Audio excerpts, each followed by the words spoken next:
Hey guys, Jacob with Jacob Comics. Alright, I have a really fun video. Today we're going to be reviewing the Legion of X #1 with a bunch of first appearances.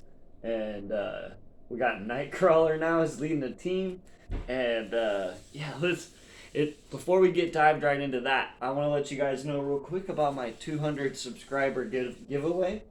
Remember, when we hit 200 subscribers, we're going to be giving this book away. And all you have to do is like, comment on the video, and be subscribed to the channel. And that'll give you a chance to win the Joker #1 Mark Brooks variant cover. And you'll get a cbcs sticker, which is the Comic Book Community Awards. And that's kind of like the Oscars for YouTube personalities like myself, comic book YouTube personalities. And a channel much bigger than that is going to win it. But I'm trying to help support him, and you guys should check that out on Brian LCS's channel. Now let's get dived right on into Legion X, and there's a couple of things that I always got to cover before we completely get dived into the issue. The first thing I want to let you guys know is we're going to go heavy into spoilers, so if you don't want to be spoiled for Legion of X #1, that's your warning. The next thing that we always do is shout out the creative team, because without the creative team we wouldn't have a comic book. And so we have Cy Spurrier is the writer, Jan Bazaldua is the artist, Frederico Blee is the color artist, and VC's Clayton Cowles is the letterer. And to start off the issue, we have Legion, kind of floating in his own mind space that he's created, and he's talking about the mind space and how other mutants have joined him there, including Nightcrawler and others. And we see Nightcrawler in the like his I don't know if you want to call it like his bat cave, where he's got all of his mutant compatriots that are helping him keep the law. And he basically they kind of explain that the Nightcrawler is got this team of different mutants, and he says, he kind of gives a couple commands, like, you guys go check out someone that's been graffitiing at Rock Slide. It's probably the Omega House kids.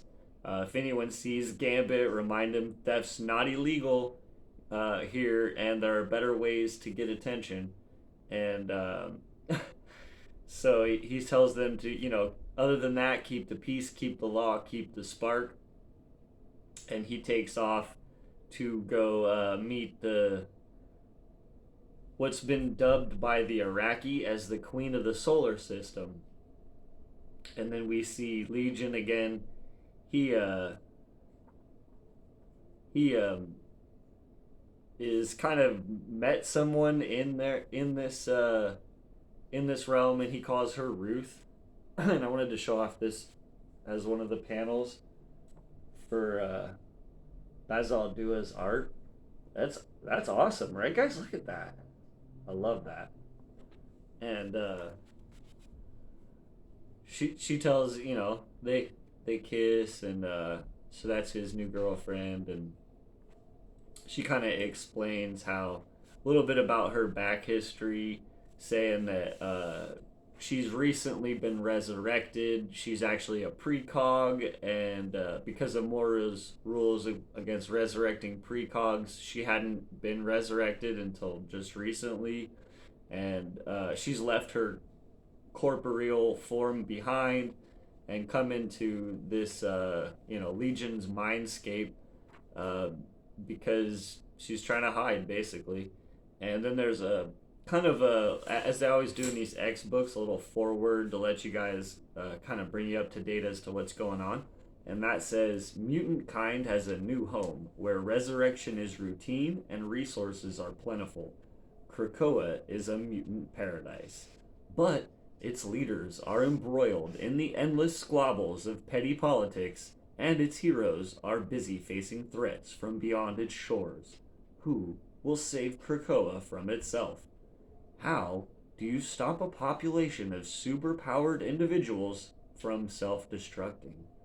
How do you prevent the strongest from dominating the weakest? How do you keep the peace in a land where anything goes? To forge a new type of justice fit for Krakoa, Nightcrawler has built a headquarters in the altar, a bubble reality contained in the dreaming psyche of Legion. There, he's assembled his team of volunteers, oddballs, and rejects. And we get kind of a cast breakdown here. It's Nightcrawler, Juggernaut, Pixie, Dr. Nemesis, Legion, Forget Me Not, Lost, and Fabian Cortez. And we, going into it, there's also kind of covers the 3 laws of Krakoa, which real briefly are make more mutants, murder no man, respect this sacred land, and the spark, which is try new things. And so on Arakko, formerly Mars, Nightcrawler approaches Storm, the goddess of Mars, and he says I've missed you, Aurora. Your duties here on Arakko Prime. And she says, are relentless, yes. The Iraqi have a surprisingly nuanced culture, but it was forged in war. Weekends don't feature. I'm sorry to drag you out here, Kurt. She insisted it had to be Krakoa's chief lawman. And they continue kind of talking, and so then in comes the Krakoan mutant that wanted to talk to him. And it's this giant crazy eyeball, and calls itself Aura Serrata the Witness. And it's like a crazy eyeball, right, guys? And so this thing says basically that one of our deities is missing. And Nightcrawler says, I assume the Iraqi had no gods. And she says, we don't, but the gods come to fight us in the Circle Perilous, trying to control us, but we kind of don't let them, and we end up killing them. And he says, what happens if they're strong, and kind of defeat some of your people? She says, when I look at them, they stop being. And so then we see Forget Me Not, and he's hanging out at a bar, and there's this guy that has smoke coming out of our ears, who's like a bad guy mutant that's he escaped and doing some bad things, and he's basically like, I'm here to take you in, but it's okay, we're not gonna hurt you or anything, we just want to take you in. And so he summons this, he's like a smoke mutant, and he summons this big smoke guy. And so then Forget Me Not's like, oh, all right, fine. Gonna have to bring in the big guns, basically, and radios in. And in comes Juggernaut with this really cool full-page spread. And he says, you have the right to remain smushed. Take that. And tries to punch the smoke thing. That doesn't really work. And the smoke guy starts kind of beating up Juggernaut and going inside of his costume. But then comes up from behind Forget Me Not, and he just zaps him with a little, like a cigarette that he had that apparently is made to also have a knockout electricity, because it knocks him unconscious. And then we see possibly one of the other new mutants in here. His name's Spike, and they've got him, and he was the one that the Skinjacker, who they've been kind of looking into, who we'll find out later that's actually the god, that the Iraqi god that's been let loose, basically. And so it's skin-jacked Spike, And so they're talking to him, trying to keep him calm, and he explains the situation and what happened and everything, that he was just walking on, and all of a sudden he doesn't remember anything until just recently. And he knows he was in a dark place and someone else had control of his body. And so then we go back to Nightcrawler with the eye creature, and we're seeing kind of a fight taking place, and then this god is summoned, another one, and it's like, kneel, brief mortals.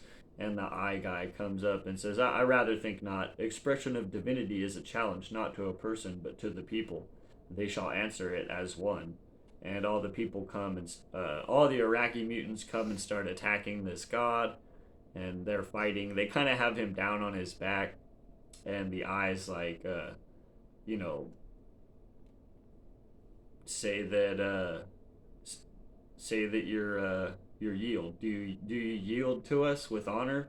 And he won't admit to yield. He says, no, never. And so the eye guy says, as you wish. Clear the way, friends.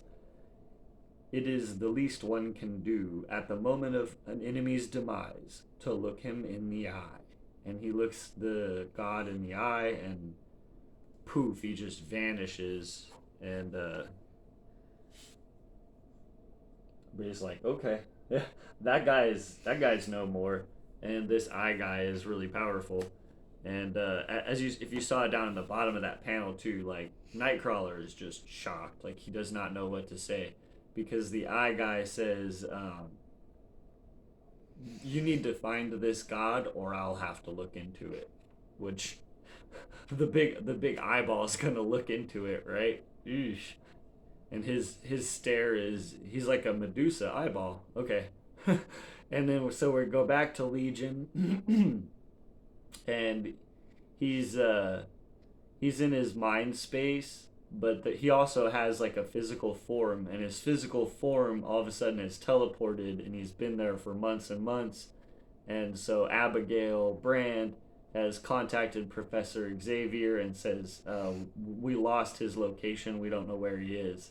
And that's because Legion's like caused a lot of havoc and trouble in the past, so they always keep an eye on him, basically.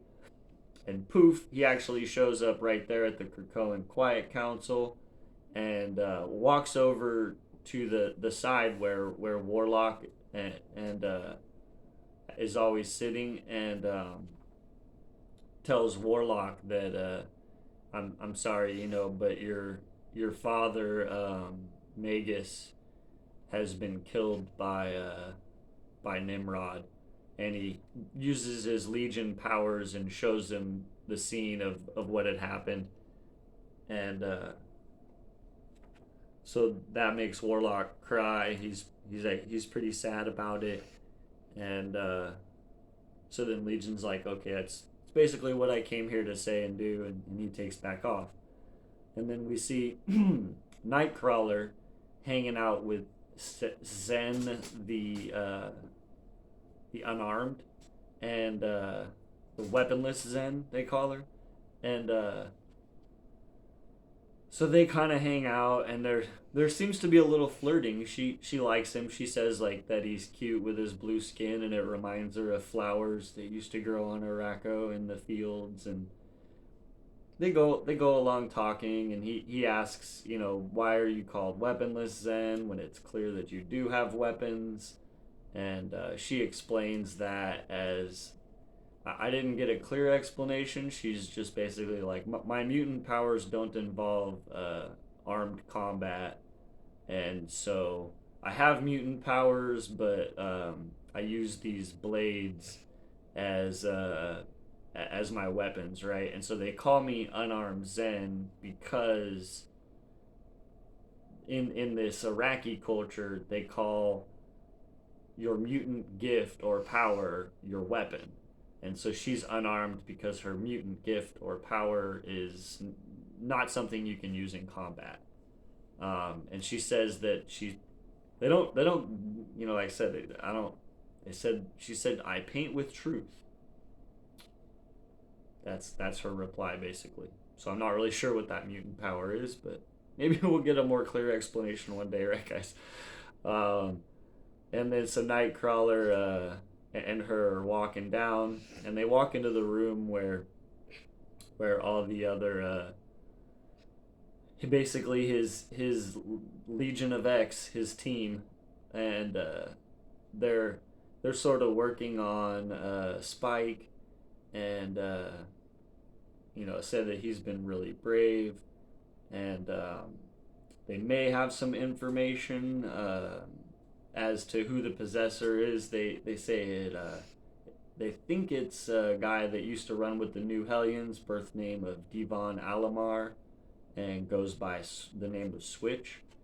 And so then at that point too, we see Juggernaut walking in, and at this point too, I was kind of shocked because I didn't fully realize that he's actually on the team, because he's walking in with Forget Me Not, and they both have the bad guy mutant who they've captured, and Juggernaut's just basically like to Nightcrawler, he's like, I like this gig, this is fun, I could get used to this. And what was it? Was it Charles Xavier that made you guys give me a chance to join the good side? And Nightcrawler's like, nope, it actually wasn't your brother, it was me. I was the one that voted you in. And he's kind of like, oh, okay. And then we go back to Legion with his new girlfriend, and they're talking about this mindscape that they've built and how beautiful it is. And then somebody comes up though and says, well said, Gov, well said. Here, I'll just let myself in, shall I? Since everyone's welcome. And Legion says, who the heck are you? And she says, call me Mother Righteous, love. Just an humble trader, me. Nothing too exotic. Spells, spirits, demons, gods, dreams fulfilled, leadership obtained, that sort of thing. What's it to be, eh? Ambitious young thing like you?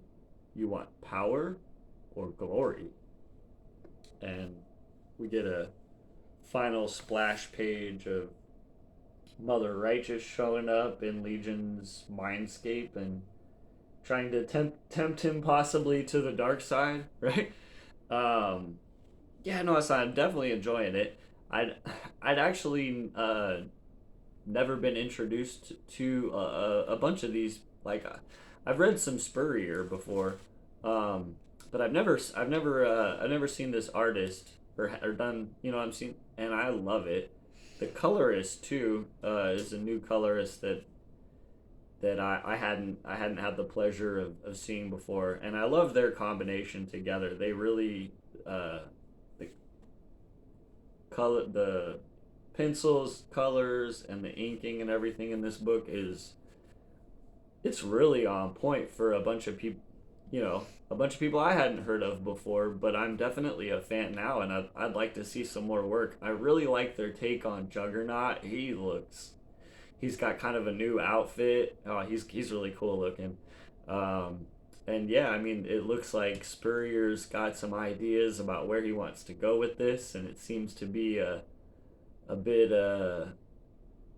in the mind space of Legion, and Legion's a character that I've always liked, so I'm pretty excited that we're gonna get some of him. Nightcrawler's the leader of this new X team that he's kind of formed himself to police this mindscape, and there's no rules, and I feel like that there's possibilities with this, and I'm curious to see where they take it. So yeah, I give Legion of X #1 a thumbs up. Yeah,